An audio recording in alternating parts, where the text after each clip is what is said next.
अस्सलामुअलैकुम, कैसे हैं आप सब। उम्मीद है आप सब खैरियत से होंगे। तो भाई अपने लास्ट व्लॉग में जो हमने डिस्कस करा था कि नेक्स्ट पार्ट जो होगा वीज़ा के हवाले से होगा कि कैसे मेरा वीज़ा लगा, कि पहली दफ़ा इंटरव्यू कैसे रिजेक्ट हुआ तो उसमें हुआ, मगर उससे पहले थोड़ा सा इन्जॉय कर लें क्योंकि वर्जीनिया में 2 साल बाद बर्फ़बारी इतनी हुई है। जो हमारा प्रीवियस वीक था लास्ट वीक और जो आपका ये वाला जो वीक है इसमें माइनस में टेम्परेचर है 9, -9, -10, -11। तो मैंने सोचा कुछ इन्जॉय करा जाए और सर्दी टिका के पड़ रही है। बर्फ़बारी भी सबसे ज़्यादा 2 साल में मैंने अभी तक देखी है। और जिंदा मज़े की बात ये 2 साल में जब से आया हूँ पाकिस्तान से पहली बार साइकिल चला रहा हूँ, तो इतनी थकन हो रही है चलाते चलाते। तो थोड़ा सा बर्फ़ को एंजॉय करते हैं, फिर अपना टॉपिक शुरू करेंगे। तो मैं आपको दिखाता हूँ बर्फ़। ये देखें, ये तो अभी साफ़ करके गई है गाड़ी। मेरी गाड़ी खड़ी है पूरी ढकी हुई है। ये देखें पूरा का पूरा ढका हुआ है। और घरों की छतें आप देखें फुल। रात से बर्फ़बारी चल रही है, आज पूरा दिन, कल पूरा दिन है। मैं आया हूँ थोड़ा सा घर के करीब ही हिल बनी हुई है वहाँ पे, तो मैंने सोचा आपको दिखाऊं कि कितना खूबसूरत व्यू लग रहा है। और एक चीज़ और दिखाता हूँ मैं आपको, ये देखें कितना खूबसूरत व्यू लग रहा है। और आप घरों को देखें कितना खूबसूरत है। और रोड देख रहे हैं आप, ये रोड गाड़ी चलती है साफ़ करती है और पानी खड़ा होने की जगह ही नहीं है यहाँ पे, क्योंकि साइडों में मेन होल बने हुए पानी निकल जाता है। तो भाई वर्जीनिया के सारे 2 साल के रिकॉर्ड टूट चुके हैं बर्फ़बारी के, 2-2.5 साल के। और जितनी बर्फ़बारी अभी हो रही है ना, आपको दिख रहा होगा पीछे, मैं आपको दिखाता हूँ। और रात को तो और ज़्यादा एक्सपेक्टेड है कि कल रात से बर्फ़बारी हो रही है यहाँ पे। Because we are excited. As you remember in Karachi 8 से 8-9 साल पहले सिर्फ कराची में बारिशें होती थी, वो सिर्फ हाथ हिला के चली आती थी। बड़ा वो होता था कि बारिशें होंगी, ये होगा, लेकिन होता कुछ भी नहीं था। लेकिन यहाँ पे भी यही है, यहाँ पे 2-2.5 साल में बर्फ़बारी पहली बार इतनी हो रही है। वरना 2.5 साल पहले 2 साल पहले वाली जो सर्दी थी उसमें हुई थी जब मैं यहाँ नहीं था। तो लेकिन और ये मेरी पहली बर्फ़बारी है जो मैं लाइव देख रहा हूँ, तो इसलिए मुझे बहुत मज़ा भी आ रहा है। और अभी एक चीज़ मैं दिखाता हूँ, अभी मुझे जाना है गाड़ी में, तकरीबन 15 मिनट स्टार्ट करनी है। और इफ़रा मैडम हमारे साथ गाड़ी साफ़ कर रही हैं, बर्फ़ से पूरी ढक गई है गाड़ी। ये देखें, ये इफ़रा मैडम पूरी साफ़ कर रही हैं। और ये फुल न्यूयॉर्क वाला, कनाडा वाला, शिकागो वाला सीन आ रहा है और बहुत ही कोई खूबसूरत लग रहा है। ये रोड के ऊपर मैं खड़ा हूँ, रोड पूरे ढके हुए और सब बहुत अच्छा लग रहा है। जल्दी काम करो। तो भाई हाथ जो है ना सही वाले जाम हो गए गाड़ी पे बर्फ़ हटाने में। तो अभी चलते हैं, खाना लेने जा रहे थे, खाना लेके आते हैं फिर कुछ करते हैं। भाई बर्फ़बारी इतनी हो रही है, ये अभी रोड साफ़ हो रहा है, इतनी बर्फ़बारी हो रही है बता नहीं सकते। अपनी गाड़ी भी स्लिप हो गई है, पहली दफ़ा बर्फ़ में चला रहा हूँ मैं गाड़ी। भाई बहुत डिफ़िकल्ट है बर्फ़ में गाड़ी चलाना, फ़र्स्ट टाइम था मेरा। और इतनी बर्फ़ है, ये ज़रा सी बर्फ़ है वर्जीनिया में, लेकिन ये भी मेरे लिए बहुत ज़्यादा बर्फ़ है। तो यहाँ पे 18 मिनट के रास्ते में 35 मिनट मुझे यहाँ पे आने में लग गए। अब इंशाल्लाह आहिस्ता आहिस्ता करके घर बहुत आराम से जाना है। ये देखें फुल बर्फ़बारी में ढका हुआ, अभी ये साफ़ करके गाड़ी जा चुकी है। ये 10 मिनट के अंदर ये इतना पूरा भरा है। भाई ये स्पीड आप देखें 26, 25, 40 के रोड पे, और मुझे इस पर दिख ही नहीं रहा रोड किधर है, रोड की लाइनें किधर चल रही हैं। बस ये फायर हाइड्रेंट देखा है तो इसकी वजह से पता चल रहा है, वरना तो गाड़ी मेरी अभी स्लिप भी हो गई थी इतनी बर्फ़ के अंदर। ये तो नहीं है, आगे बहुत बर्फ़ है, तो वहाँ स्लिप हो गई थी घर से निकलते हुए। ओके जी, तो सबसे पहले तो बहुत बहुत माजरत कि मैं अपना, मेरा इरादा पहले ये था कि मैं अपना डायरेक्ट जो है ना व्लॉग शुरू करूँगा visa experience, interview process and steps, इन सब के ऊपर। बाय डेट मीन टाइम बर्फ़बारी हो गई तो मैं थोड़ा सा वो भी व्यू कैप्चर करना चाहता हूँ। मेरे लिए फ़र्स्ट टाइम था तो मैं थोड़ा सा बहुत ज़्यादा एक्साइटेड था कि उसको कैप्चर करूँ, कि आप लोग के साथ शेयर करूँ। But anyhow let's begin our discussion. So सबसे पहले तो अपने जो लास्ट व्लॉग में जो मैंने बातें करी थी उसका थोड़ा रिकैप ले लेते हैं। सबसे पहले आप यूनिवर्सिटी में अप्लाई करते हो। I-20 is the main key to appear to get the service and to appear in visa interview, and that will going to help you throughout your program, जो आपका एजुकेशन प्रोग्राम होगा। तो इसके बगैर कहानी नहीं है। कुछ यूनिवर्सिटीज़ होती हैं इन्वॉल्वमेंट इशू करती हैं, वो एडमिशन लेटर इशू करती है, but I-20 is the main one. फिर उसके बाद देन यू हैव टू पे for service. It could be cost you like $350. That will be valid for 1 year. After that you have to take the interview date, and that meantime you have to, there's our DS-160 and you have to file the DS-160 and you have to pay $185 Pakistan के rate के हिसाब से जो current चलेगा वो आपको पे करने पड़ेंगे। Okay, so once you file your DS-160 then you have to get some kind of preparation for your interview. ऐसा नहीं है कि आप मुंह उठा के जाओगे, they will give issue या वीज़ा। अब ऐसा नहीं है, तो आपको थोड़ी सी नॉलेज होनी चाहिए for what program, what you will going to study in USA. वो आपसे आपसे डिग्री रिलेटेड भी सवाल कर सकता है, आपसे ये पूछ सकता है मुझे बताओ जो तुमने पीछे वाला पढ़ा है उसमें क्या पढ़ा है। ऑल्दो उनके पास सब नॉलेज होती है, सब आपका डेटा मौजूद होता है, मगर जो आपने पढ़ा है वो सब तो उसको रटा हुआ नहीं होगा ना। वो आपसे सवाल कर रहा होता है कि आपने क्या है, आप ब्लैंक तो नहीं हो, आपके पास नॉलेज तो है ना, क्यों आप यहाँ पे तो ऐसे खाली हाथ तो नहीं आए हो ना।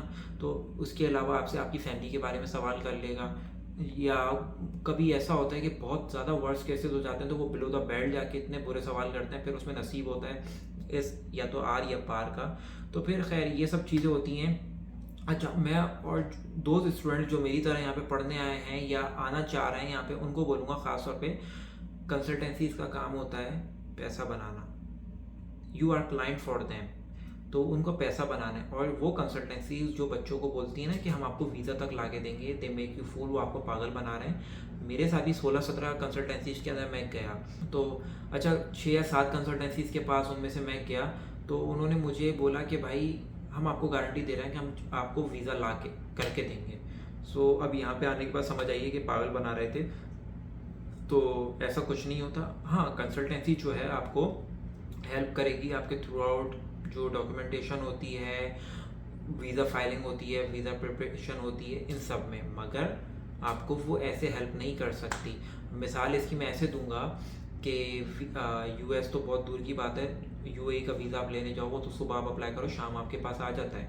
अगर किस्मत में नहीं है या कोई बहुत वर्स्ट केस है या कुछ है तो वो आपको वीज़ा नहीं देगा। तो इसी तरह यूएस तो फिर बहुत दूर की बात है, यूएस तो फिर बहुत सारा छान पटक करता है। तो ये सब चीज़ें होती हैं। एक चीज़ और ये कि आपको ना अल्लाह ताला से दुआ मांगनी चाहिए कि वीज़ा तो देखो अल्लाह ताला को पता है मिलेगा या नहीं मिलेगा, या आपके लक के ऊपर है कि मिलता है नहीं मिलता। मगर एक जो मेरा एक्सपीरियंस है और जो मैंने जिन लोगों से पूछा है, चाहे वो इंडियन हो, पाकिस्तानी हो, चाहे वो बांग्लादेशी हो, ख़ासतौर पर पाकिस्तानी से मैंने जितनों से पूछा है, वो बोलते हैं भाई अल्लाह से पनाह मांगनी चाहिए एम्बेसी के अंदर आपको चाइनीज़ ना टकराए। चाइनीज़ टकरा गया तो वीज़ा नामुमकिन सी बात है मिलना। तो अब लेट्स बिगिन अवर डिस्कशन। अच्छा, मेरा पहली अटैम्प्ट जो थी मेरी यूनिवर्सिटी ऑफ पोटोमैक पे थी, डेट थी 22 जुलाई 2022 थी, और 8:30 बजे का मेरा अपॉइंटमेंट था कराची में। तो अब इसके अंदर जो था भाई, आप गए यहाँ पे, सब सिक्योरिटी चेक वैक होती हैं और सब कुछ होने के बाद मुझे एक चीज़ याद है, एज़ पाकिस्तानी हम लोग इतने कोई गंदे और घटिया लोग हैं।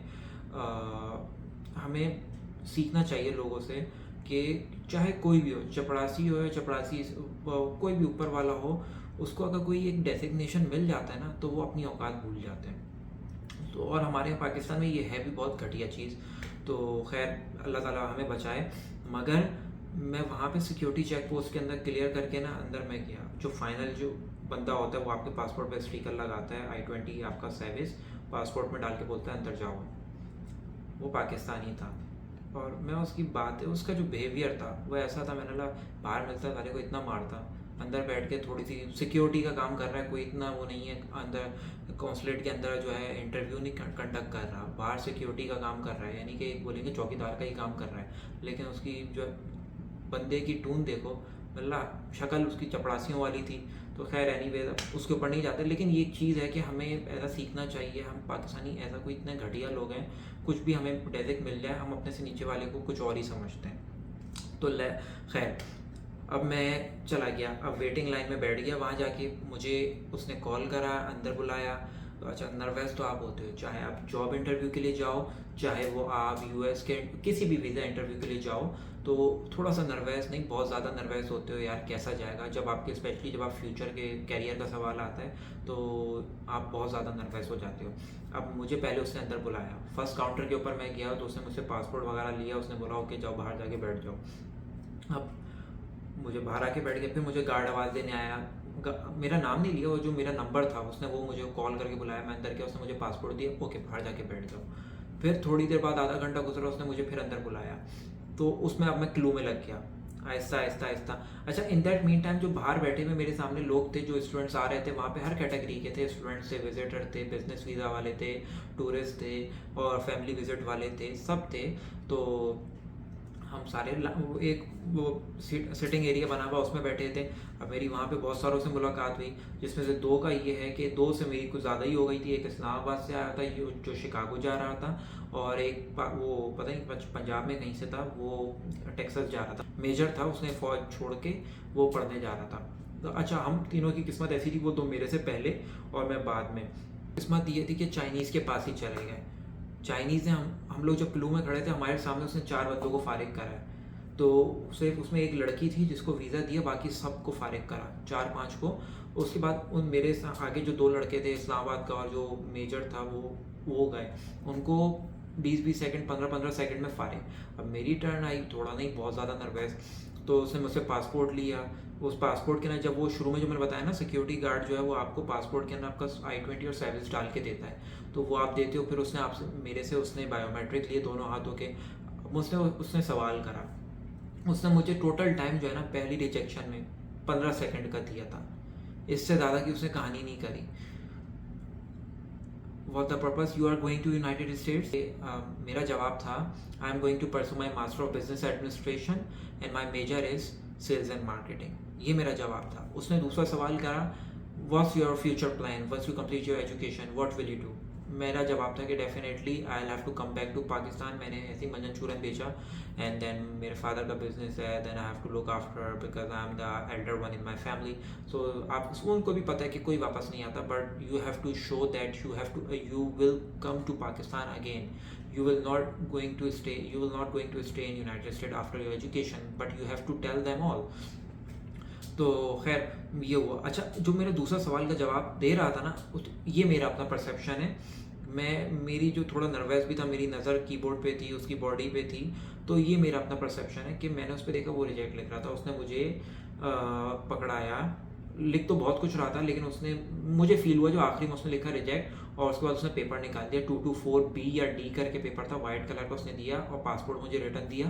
उसने बोला sorry you are not qualified for this visa, try next time. That's it, 15 second में फारिग। ये थी मेरी फर्स्ट अटैम्प्ट की इंटरव्यू। अच्छा, जब मेरा फर्स्ट अटैम्प्ट रिजेक्ट हुआ तो I was so nervous, I was गुस्से में इतना था, स्ट्रेस में इतना था कि यार मैं US के लिए क्यों कर रहा था, हालांकि मैं पीछे जर्मनी को और फ्रांस को मैं छोड़ के मैं यहाँ पे आया हूँ। सब रेडी पड़ा हुआ, उसकी वजह से मैंने इसको करा।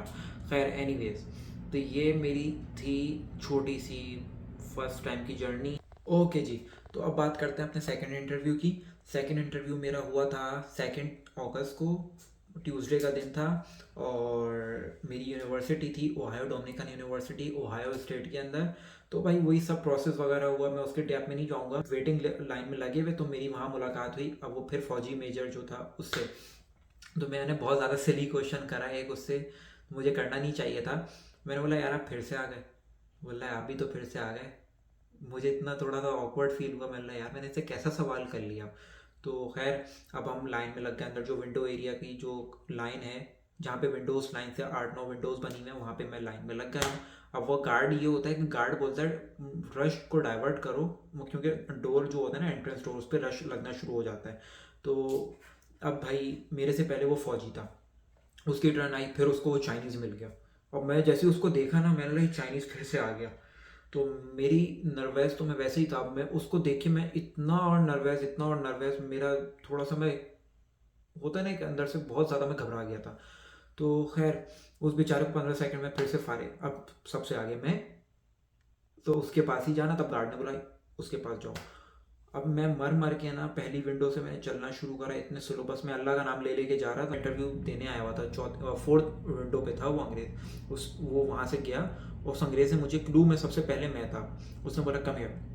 मैंने देयर इज़ अ क्लू। तो उसने बोला just break the clue, come here.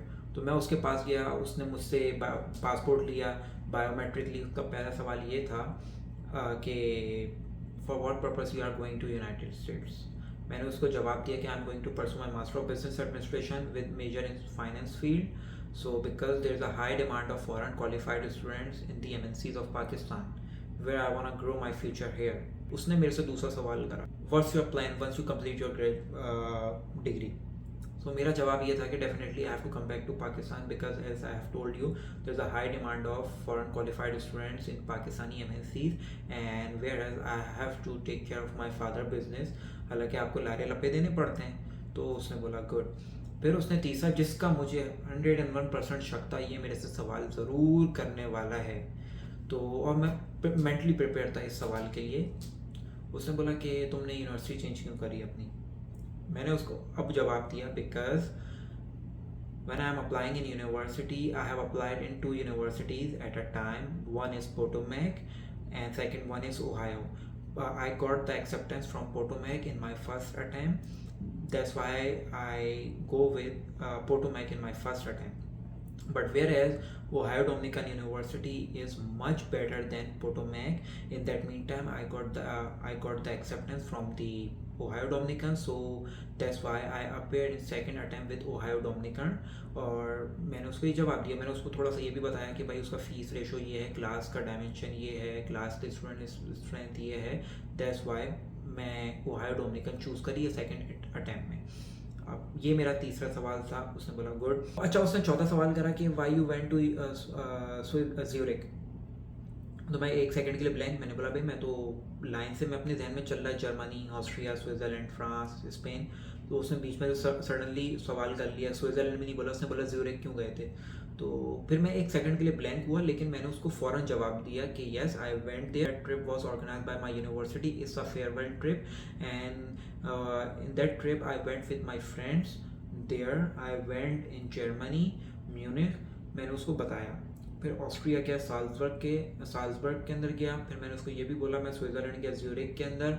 फिर मैं वहाँ गया, फ्रांस गया, मैं लियोन गया, फ्रांस में मैं पेरिस और लियोन गया। फिर मैं बार्सिलोना गया, स्पेन के अंदर बार्सिलोना गया। तो मैंने उसको सब बताया। उसने मुझसे अच्छा, फिर उसने मुझसे पूछा कि ज्यूरिक तुम्हें कैसा लगा। तो मैंने बोला yes it's a lovely place in the whole Europe. So मैंने उसको जवाब दिया, हालांकि ज्यूरिक इतना अच्छा नहीं लगा, स्विट्ज़रलैंड बहुत अच्छा है और दूसरे शहर उसके, लेकिन ज्यूरिक इतना मुझे समझ नहीं आया क्योंकि वहाँ की ग्रीनरी मुझे देखने को मिली नहीं, और अगर हो सकता है सर्दी के मारे मिली नहीं हो, सीज़न फॉल का चल रहा था। तो इन दैट मीन टाइम वो जो इंटरव्यू था मेरा 2.5 से 3 मिनट का था, और उसने मुझे निकाल के दिया येलो पेपर। उसने पासपोर्ट रखा अपने पास और उसने I-20 वापस करा मुझे। उसने बोला congratulations, your visa has been approve, you will get the notification where you will have to pick your passport. मैं खुश हुआ, मेरे अंदर से हंसी ना मेरे यहाँ दांतों में फंसी हुई थी आके, मैं चुप, मैं अल्लाह थैंक यू। मैंने फिर ना एक्स्ट्रा एफिशिएंसी के लिए मैं से पूछा you need something else, my identity card और समथिंग एल्स। बोला no we don't need, we have everything. So मैं खुश हुआ, बाहर आया, और मेरी हंसी जो थी ना, मैं खुशी के मारे में जो मेरा रास्ता था, जो पैदल वॉक एरिया से चल के जाके सिक्योरिटी डोर से बाहर निकलने का, फिर वहाँ पे एक सिटिंग एरिया आता है वहाँ पहुँचने का, वो मैं बयान नहीं कर सकता भाई। ऐसा था मेरा, बस खुशी का आलम मैं बता नहीं सकता अभी। तो वहाँ पहुँचा, फिर ये था मेरा, और फिर मेरे अपने अब्बा को बुलाया, फिर मेरे अब्बा पिक करने आए, फिर वहाँ गया, फिर पासपोर्ट ये हुआ। 5 तारीख को पासपोर्ट मिला, और 16 तारीख को 15 अगस्त को मैंने संडे वाले दिन फ्लाई करा यूएस के लिए। और इस दौरान जो है, क्योंकि अगस्त का महीना था, अगस्त के महीने में मुझे जो वन वे का टिकट मिल रहा था 19 लाख, 18 लाख, 16 लाख रुपए का टिकट मिल रहा था, जो एमिरेट्स, टर्किश, कतर, ये सारे जो दे रहे थे। मगर फिर एनीवेज टिकट मेरा अरेंज हुआ, क्योंकि मैं सडन बेसिस पे अरेंज हुआ मेरा टिकट, तो वो 2,85,000 का हुआ। फिर मैं कराची से दुबई या फ्लाई दुबई के ज़रिए, फिर वहाँ से मेरी लॉन्ग फ्लाइट थी दुबई से Charles de Gaulle Paris, Paris से मेरी वाशिंगटन, तो ये थोड़ा सा लंबा फासला था। अच्छा, अब जो फासला था थोड़ा सा वही ऐसा था कि क्योंकि अगर आप एमिरेट्स से जा रहे हो 14 घंटे 12 घंटे वो आपको डायरेक्ट पहुंचा देती है। 2 घंटे यहाँ से कराची से दुबई के, दुबई से फिर डायरेक्ट आपको एमिरेट्स लेके निकलती है, तो फिर आपको डायरेक्ट ड्रॉप करती है, कहीं रुकती नहीं है वो। अब मैं थोड़ी चीप एयरलाइन ली थी क्योंकि टिकट इतने महंगे आ रहे थे, तो अब कराची एयरपोर्ट से जहाज़ उड़ा नहीं था, मेरे सर में दर्द स्टार्ट हो गया। तो खैर कर कर आके भाई मैं दुबई पहुंचा। दुबई पहुंचते मेरा सर इतना फट रहा। अच्छा, मैंने अपनी दवाइयाँ जो थी ना सर के दर्द की, वो मैंने अपने लगेज में डाल दी। 2 गोलियाँ सिनेफ्लेक्स की 2 गोलियाँ रखी हूँ, बाकी सब मैंने अपनी लगेज में डाल दिया। मैं खाऊँ क्या भाई? और फ्लाई दुबई तो ऐसी है जो हमारे पाकिस्तान में 4M4Q चलती थी ना, वैसी है। पैसेंजर बस लगती है अंदर से, तो वो हिलने वाला जहाज़ पूरा हिल रहा। मैंने बोला इससे अच्छे तो PIA के जहाज़ थे हमारे। तो वहाँ पहुँच के दुबई पे मैंने अपना KFC खाया, अपना सर का दर्द थोड़ा ठीक हुआ। फिर रात को मेरी शाम में 5 बजे पहुँचा और रात को मेरी 1 बजे फ़्लाइट वहाँ से चार्ल्स डिगाल्स। वो कोई 8.5 घंटे फ़्लाइट उड़ी। फिर वहाँ पहुँचा। अच्छा, वहाँ पहुँचते पहुँचते मेरा पेट में दर्द शुरू हो गया, मुझे बुखार शुरू हो गया। थोड़ी पेरिस के ना थोड़ी सी सर्दी थी। तो वहाँ से फिर मेरी डायरेक्ट 9 घंटे की डैलस एयरपोर्ट की फ़्लाइट थी। तो पहुँचते पहुँचते मुझे बुखार वगैरह सब कुछ हो गया था। तो लेकिन that was a good adventure. But अच्छा, जब मैं वहाँ पहुँचा तो थोड़ा सा नर्वस था, क्योंकि इमिग्रेशन का टाइम आ गया। इमिग्रेशन के टाइम के ऊपर तो लाख भी सवाल करते हैं, लेकिन अल्लाह का लाख लाख शुक्र है कि उसने मुझसे कुछ ऐसे आड़े टेढ़े सवाल नहीं करे कि क्यों आए हो, क्या आए हो। उसने मुझसे पासपोर्ट लिया, उसने I-20 मांगा, उसने मेरे फिंगरप्रिंट लिए और उसने मुझसे पूछा कोई खाने पीने का सामान तो नहीं है तुम्हारे बैग में। पैक आइटम थे मेरे बैग में, मगर कोई उसने मुझसे ये भी पूछा कि मीट वगैरह कोई ऐसी चीज़ तो खुली वेजिटेबल तो नहीं है। मैंने बोला no, I don't have anything. तो ये सब करने के बाद बहुत अप्लाइड मैनर में मेरा उसने इमिग्रेशन भी हो गया, सब हो गया। अब आती है लगेज कलेक्ट करने की बारी। लगेज जब कलेक्ट करने की बारी आई तो भाई मैं पाकिस्तान से चल के यहाँ पे आया, इतना पागल हो गया था। खुद तो चल के नहीं आया, जहाज़ में आया। तो मुझे अपने जो लगेज था उसका मुझे कलर याद नहीं क्या था। मैं अपने जो लगेज था, मेरा एक बैग, उसको मैं समझ रहा था ब्लू कलर का है, हालांकि वो ब्लू कलर का नहीं था, वो तो रेड कलर का था। सब कुछ खाली हो गया, कन्वेयर सब खाली हो गए। मैं तबीयत मेरी सही नहीं, मैं चेयर पे बैठ गया। मेरे पास हैंड कैरी, मेरे लैपटॉप का बैग, मेरे पास एक दूसरा काला बैग था, वो मुझे मिल गया। अब मैं बैठा हुआ इंतज़ार कर रहा हूँ, अब पता नहीं कहाँ रह गया। मैंने अपने घर वालों को जो अमेरिका में, उनको फ़ोन कर मिला, भाई मेरा बैग खो गया यार, वैसी तबीयत सही नहीं है। तो उन्होंने बोला एयर फ्रांस का काउंटर देखो, वहाँ जाके बोलो। अच्छा, अब ना वो कन्वेयर खाली हुआ ना, कन्वेयर को खाली करते हैं वो लोग, वो उठा उठा के ना बैग साइड में जमा करते जाते हैं, जिसका बैग है वो यहाँ से आके उठा ले। अब उन्हीं बैग के बीच में, क्योंकि मैं तो सोच रहा था मैं ब्लू कलर का बैग है, लेकिन था वो रेड कलर का, वो सामने मेरे सामने ही पड़ा हुआ था। तो वो फ़ोन करा, मैंने बोला भाई कलर कौन सा था मेरे बैग का? तो फिर मैंने उन्होंने बताया भाई रेड कलर का बैग था, मैं ब्लू तलाश कर रहा था। तो खैर लेके निकला, तो फिर बाहर निकलते निकलते 8-9 पुलिस वाले खड़े हुए, क्योंकि वो कस्टम वाले ही होते हैं, वो चेक करने के लिए। तो खैर मुझे उन्होंने रोका नहीं, मैं तो अल्लाह का नाम लेके सीधा सा बाहर आ गया। सो ये थी मेरी वीज़ा से लेके इमिग्रेशन, US इमिग्रेशन तक की हिस्ट्री। तो उम्मीद है आप सबको अच्छी लगी होगी। अगर और मैं इसी के एंड में मैं अपने डिस्क्रिप्शन में अपने इंटरव्यू के क्वेश्चंस जो हैं, जो नॉर्मल क्वेश्चंस होते हैं, वो आप डिस्क्रिप्शन में शेयर कर दूंगा। और अगर कोई इंटरव्यू के लिए स्टूडेंट जा रहा है, स्पेशली स्टूडेंट इंटरव्यू के लिए, तो अगर कोई प्रॉब्लम है, कोई कुछ पूछना चाहता है, डेफिनेटली मुझसे कांटेक्ट कर सकता। अभी तक के लिए इतना ही, और अभी व्लॉग को एंड करते हैं। और please like subscribe my channel. And I know I am not a daily vlogger, but I will try to somehow update, और मैं अपनी नॉलेज में मेरे इजाफा होगा व्लॉग बना के, और जो मैं सीखूंगा वो आपके साथ शेयर करता रहूँगा। थैंक यू, बाय बाय, अल्लाह हाफिज़।